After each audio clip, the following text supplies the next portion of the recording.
Alexandre Morin-Villouellette. Journaliste dévoué, il n'a pas peur de se brûler. Il touche à tous les sujets chauds de l'actualité. Tous les vendredis, mon estimé et inestimable collègue Jessica Giroux, qui est gestionnaire de contenu ici chez Cube, vient me faire un petit quiz parce qu'on adore tous les deux les jeux, qu'on est d'anciens animateurs de camp de jour et qu'on a besoin de se détendre un peu dans les épisodes du vendredi. Jessica, bonjour. Bonjour Alexandre. Bon, sur quoi tu me quizzes aujourd'hui? Et je tiens à dire, on a même essayé de m'amener comme une feuille de réponse, je l'ai lancée tout de suite au bout de mes bras. Je ne suis pas au courant du quiz que tu viens me faire aujourd'hui.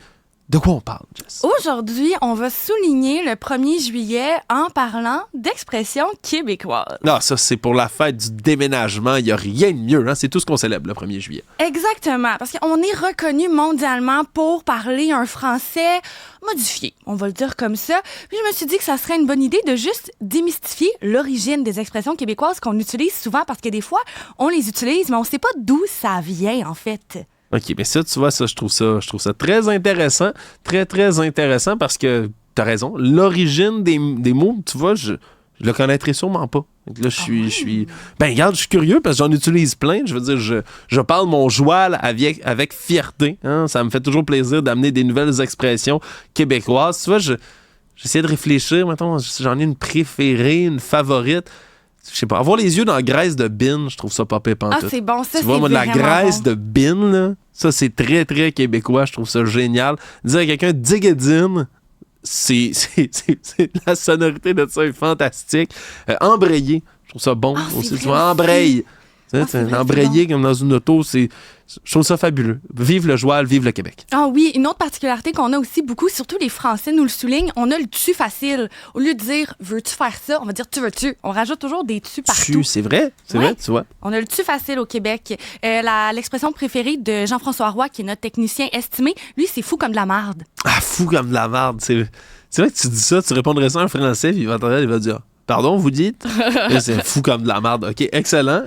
Florence, notre recherchiste, attache ta tuque avec de la broche. Ah, c'est bon ça aussi. Attacher sa tuque avec de la broche. Avec de la broche, c'est génial. Ma bref, tire-toi une bûche.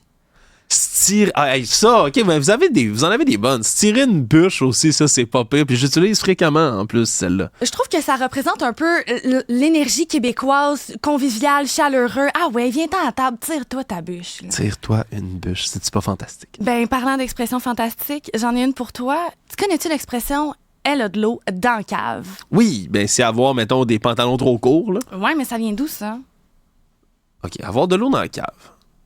Là, si je pense au sens littéral, c'est une inondation chez soi, un problème de tuyauterie, de plomberie.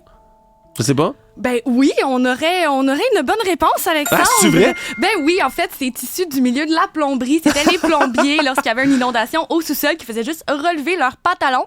Donc, en est venue l'expression « t'as de l'eau dans la cave quand tes pantalons sont trop courts », parce que tu les relèves pour pas qu'ils soient mouillés. Ah, c'est fantastique. C'est encore plus littéral que je pensais. Avoir de l'eau dans la cave, il y a de l'eau dans ta cave, faut que tu retrousses tes pantalons. C'est bon. C'est quand même simpliste, mais c'est vraiment génial. C'est fantastique. Hey, on va se coucher moins niaiseux ce soir. Continue. Plus intelligent. Positivisme, Alex. Oui, c'est vrai. Là, toi, t'as des croûtes à manger. Moi, on m'a toujours dit que manger mes croûtes, ça allait me rendre grand. Faut croire que j'en ai mangé un petit péché. Oui, c'est ça. Sensiblement, on utilise ça quand on veut dire il te reste encore des choses à apprendre, t'as encore beaucoup de travail à faire pour atteindre ton but. Mais en fait, ça nous vient tout droit de la Nouvelle-France. C'était à l'époque où on avait de la difficulté financière et on était en insécurité alimentaire. Okay. Donc, on devait s'assurer de manger toutes nos croûtes pour optimiser notre nombre de calories ingérées par jour. OK, c'est vraiment juste ça. Ouais. On a des croûtes à manger, faut en manger parce que sinon, on est pauvre, on n'aura pas assez de bouffe. C'est ça, sinon on crie famine. Bon, encore une fois, c'est littéral. Ça, c'est ce que j'aime aussi du joual québécois, c'est que c'est toujours, c'est direct, hein? Ça va véritablement au but. C'est toujours, il y a de l'eau dans la cave, t'as retournes tes pantalons, t'as des croûtes à manger, faut que tu manges, sinon tu vas mourir. C'est bon, ça, j'aime ça. Je pense que celle-là va t'intéresser la prochaine. Partir sur une brosse. Ouh! OK, celle-là, je l'ai utilisée souvent dans ma vie. Particulièrement quand j'étais plus jeune. Partir sur une brosse. Bon, là, ça a-tu rapport avec une vraie brosse? Maintenant, une brosse à cheveux. OK, quand tu t'en vas veiller, t'es dépeigné, fait que ça va te prendre une brosse pour te repeigner le lendemain si tu veux faire tes activités? Ah! J'étais proche. Est-ce que c'est plutôt partir sur une brosse, t'as besoin de te brosser parce que tu vas être sale? Je le sais pas. Je vais te donner la réponse pour pas que Jean-François continue de t'envoyer des signes de mauvaise réponse. Ça nous vient tout droit du Moyen-Âge. En fait, une brosse, c'était un bout de bois dont on se servait pour chasser. Donc, quand on disait « je pars sur une brosse », ça voulait dire « je m'en vais à la chasse ». OK. OK, chasser dans le sens aller cruiser au bord, mettons? Ben non, eux, c'était vraiment de la vraie de vraie chasse. Là. Dans le temps qu'on était chasseurs-cueilleurs pour se nourrir, là. À l'époque du Moyen-Âge. OK, mais comment ça a pu devenir partir sur une brosse, aller virer une cuite, mettons? Ben, tu viens de donner une option qui est quand même assez plausible. Là. Partir à la chasse, aller à la chasse au cocktail ou à la chasse aux amis ou à la chasse au beau temps. Chasse aux amis au bon temps. Voilà, c'est très mignon dit comme ça. Peut-être, mais tu vois, je m'attendais pas à ce que ce soit moyen-âgeux comme expression. Ben, on m'a eu. Ouais, moi aussi, celle-là m'a vraiment surprise. Un autre qui m'a quand même surprise, puis que, sincèrement, moi, je n'utilise jamais. Écrivez-nous sur la messagerie texte dans quel contexte vous l'utilisez, si jamais vous utilisez cette expression-là. Mais swing la baquesse dans le fond de la boîte à bois. Ah, ben là, ça, c'est un terme de fête, là, de veillée, là. Swing la baquesse. Je pense que tout ça, ça a rapport avec des instruments de musique. C'est de faire une sonorité. Là, moi, dans ma tête, tu dis ça, puis swing la baquesse dans le... Non! Jean-François, non! OK?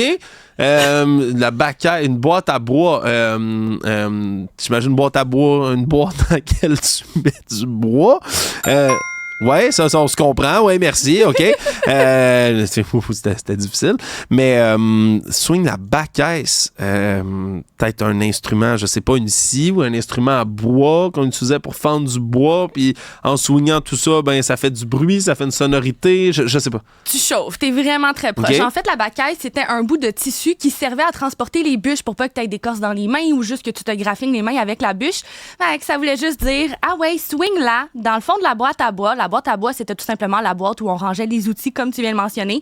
Donc, c'était pour te libérer les mains afin de pouvoir aller te joindre à la fête. Donc, t'avais raison! Ah, OK, ben j'étais pas loin, oui. Fait que se libérer les mains pour se joindre à la fête. Exactement. Puis la baquette, c'est un petit bout de tissu. Moi, je pensais vraiment pas que c'était ça. Moi, je voyais ça comme quelque chose de plus gros, plus précieux. Ça sonne un instrument de musique, une baquette. Ça me semble que je taperais sur une baquette. Je drummerais sur une baquette. Je jouerais de la baquette.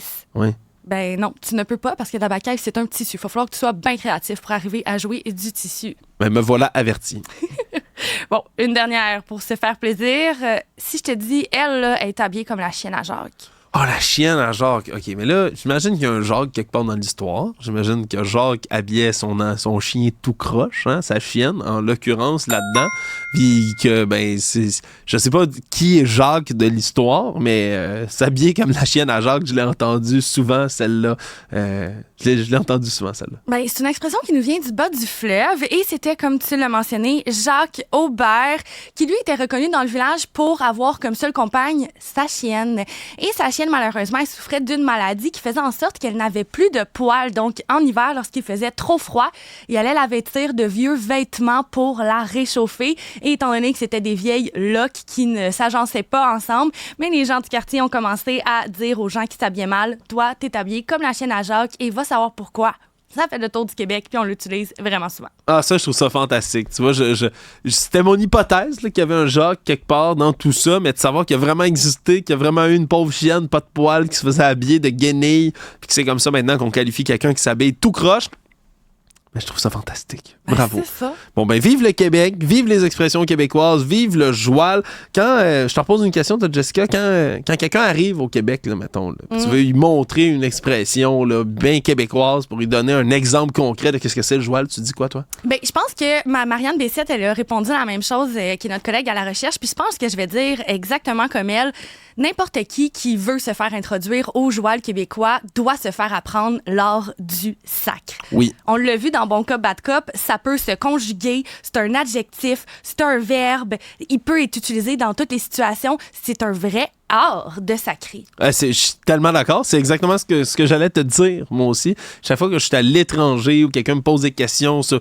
c'est pas la première chose que je vais dire sur le Québec, mais après ça, quand on commence à me dire teach me an expression, ils vont me le demander, je vais dire, regardez, on va sacrer. Puis quand j'explique, moi, l'historique, plus particulièrement, que c'est tous des mots d'église qui sont modifier un peu une sonorité, une lettre parfois, qui va modifier un terme d'église parce que le Québec, on a pris la décision de se rebeller contre l'Église catholique qui a opprimé les Québécois, nous a gardés sous une chape de plomb pendant des décennies et des décennies.